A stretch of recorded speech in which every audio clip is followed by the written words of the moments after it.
For my second presentation, we're going to look at the application of the two-sample doubly labeled water method, alters behavior and affects estimates of energy expenditure on black-legged kittiwakes. This study was also published in 2010. This paper begins with a brief summary or abstract. It basically goes over the doubly labeled water method and how it is widely used to study animals in their natural habitats. When using a doubly labeled water method, there are two protocols that can be used. There are two sample protocols or single sample protocols.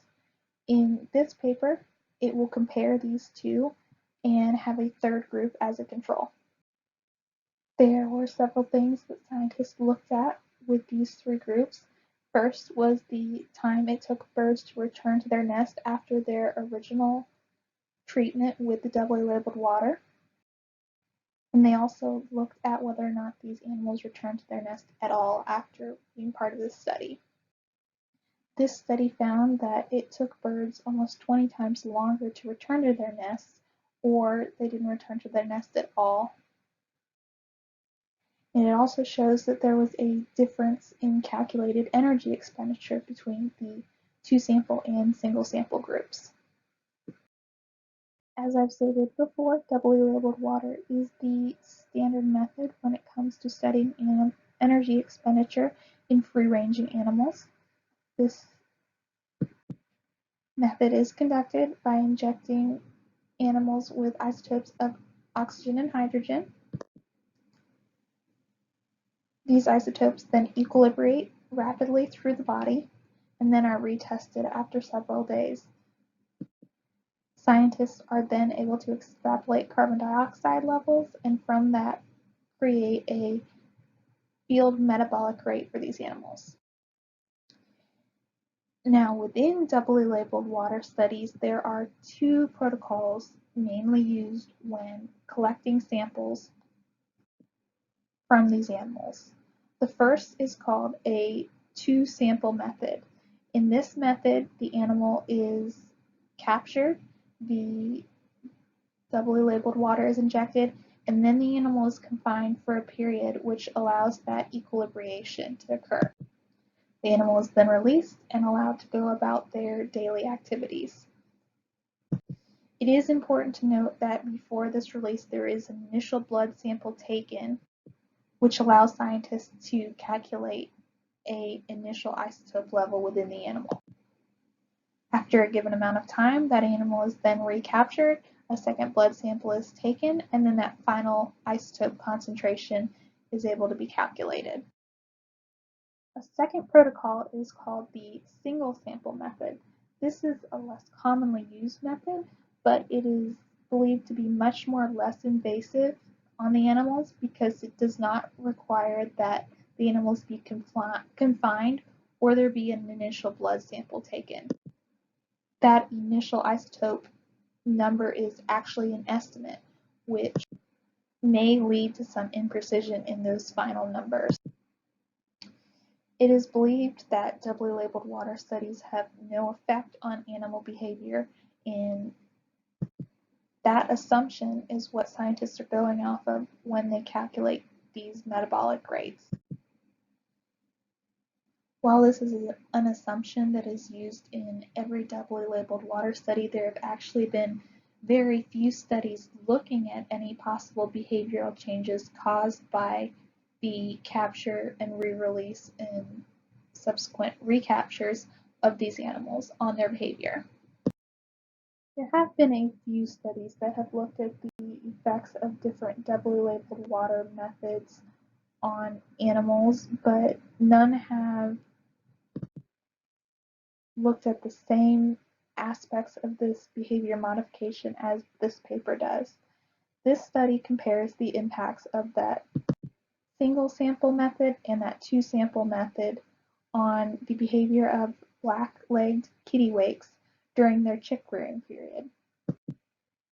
The first thing that researchers looked at was the time it took from the animal's initial release after that first doubly labeled water injection, the time it took them to return to their nest, and then scientists observed the amount of time they stayed in their nest compared to doing other activities like foraging. And then finally, the scientists evaluated whether these differences in behavior had any effect on energy expenditure calculations. This study was conducted on the same colony of kittiwakes in the years 2006 and 2007 off the coast of Norway. Kittiwakes are medium-sized birds. They breed in large colonies on rocky shorelines in the northern Atlantic and Pacific. Like many species of seabirds, they do split duties when it comes for raising and caring for chicks. Most of these animals raise 1 to 2 chicks at a time over a single breeding season.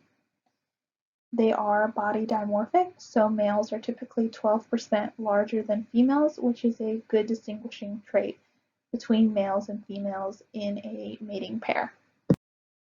The kittiwakes were randomly assigned to one of the 3 study groups, either the single sample, the 2 sample, or the control group, which did not have any doubly labeled water injected into them.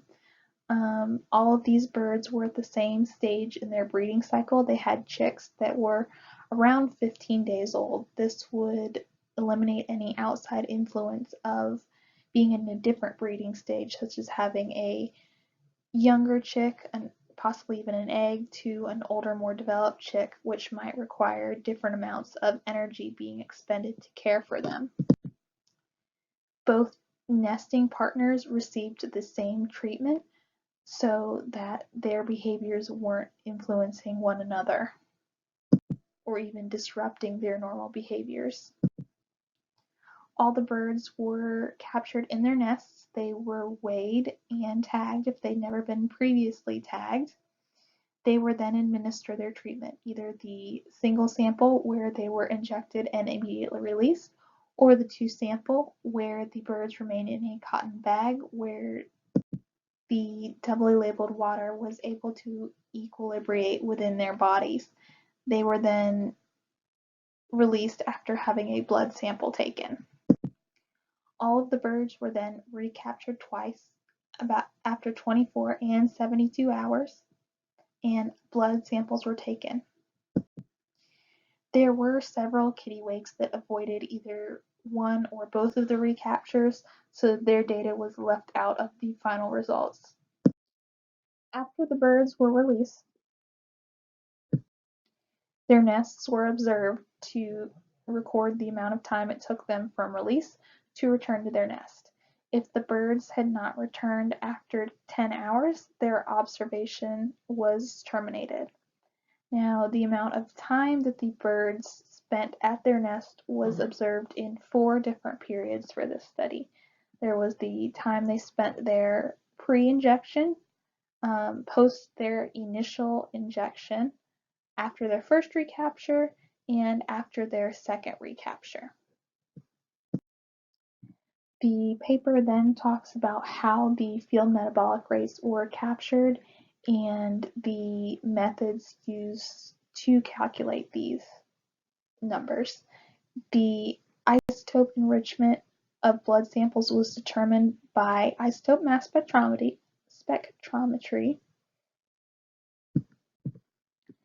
4 samples of each blood sample were analyzed and calculated. The mean of these calculations are the final numbers seen in the paper.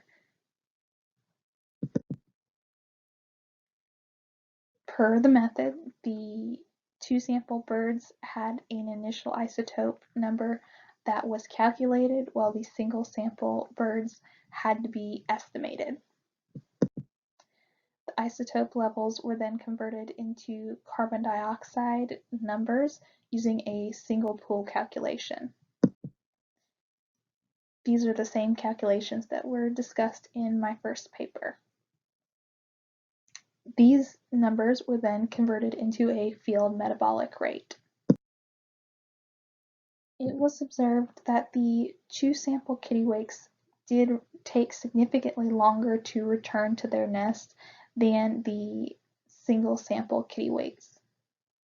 This result was seen most prominently after the initial capture and release, but the result did persist throughout all of the other recaptures, just on a smaller degree.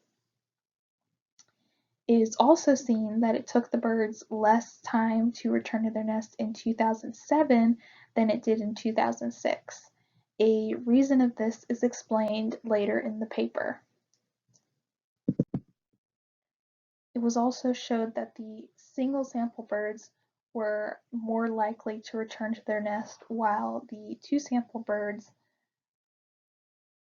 had a return rate of less than 40% of the single-sample kittiwakes. It was again seen that there was more nest attendance in 2007 than in 2006. And it was shown that there was no impact of sex on whether or not they returned to the nest at all. It was also seen that the field metabolic rate for the time between the initial injection and the first recapture was higher in the single sample birds than the two sample birds. And this difference was seen in both years of the study. There was a difference in the field metabolic rate between sexes, but this was caused by the sexual dimorphism. The male birds are larger, so they expend more energy. When this difference is taken into account, there's really no difference between the metabolic rates of the male and female birds. This study did in fact show that there was some behavior modifications on the animals used in these doubly labeled water studies. There's a stronger response seen when using the two-sample method, which is in fact the most commonly used method because it is seen to be the most accurate method since an initial blood sample is taken and that initial isotope level does not need to be estimated. The single sample method showed less behavior modification. All the results seen both in nest return time and time spent at the nest during the time of the study, the results seen there persisted through all the recaptures, but diminished from recapture to recapture. It was seen that the doubly labeled water study had more effect on the birds in 2006 than it did in 2007. Scientists also looked at the weather conditions and the different stresses that the birds were under due to the climate in 2006 and found that there was less fish available, and this caused a less successful year for fledglings. So these birds were under a greater amount of stress in 2006 than they were in 2007. This could have played a role in why scientists observed the doubly labeled water study having less effects on the birds in 2007 than it did in 2006. It was shown that the single sample method had no real effects on the birds when compared to the control group. Now, the kittiwake is known to be pretty insensitive to human capture and human interaction, so this bird species would have a less intense reaction to being part of this study than some other bird species may be. While the single sample method might not have affected the kittiwakes, it might affect another species that might be more sensitive to human interaction. There were many ways this study aimed to minimize disturbance of the behaviors of the animals. One would be by collecting both birds in the nesting pair, as well as making sure that all the birds in the study were collected in the same period of their breeding cycle. This was to eliminate any outside factors that could influence their day-to-day activity levels. Now, this study is in contrast with many earlier studies which claim that there are no behavioral effects of doubly labeled water studies on kittiwakes or really any animal in general. This study also shows that this behavior modification could influence the amount of energy expenditure calculated from these studies. It was shown that the two sample birds showed 15% lower rates of energy expenditure than the single sample group. This could be because the two sample birds spent more time recovering from their handling and their injections and the blood sampling than those birds collected in the single sample methods. Theoretically, this could be due to inaccurate estimations because the single sample method does have an initial isotope number that is estimated, but this is unlikely. So in conclusion, this study shows that there was in fact a behavioral impact on the animals that were used in a two-sample doubly labeled water procedure. There was not as much an effect in the single-sample procedure. The effect was primarily seen after the initial handling, but the results persisted to a lesser degree in the additional recaptures. It also shows that stresses may cause doubly labeled water methods to have a greater behavioral effect on animals in the study.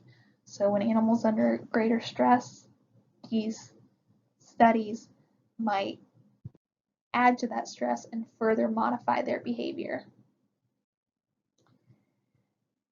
These modified behaviors may have an effect on the energy expenditure calculations. If the animals are less active and need recovery time from the doubly labeled water injection or the handling, this could show them expending less energy than they actually do on a day-to-day basis. So singly sampled procedures might produce a more accurate picture of energy expenditure, but we have to make sure that that initial isotope estimate is as accurate as possible. This is a very interesting look at the doubly labeled water procedure and an area that hasn't been studied very in depth. It would definitely be something that could use more research in the future.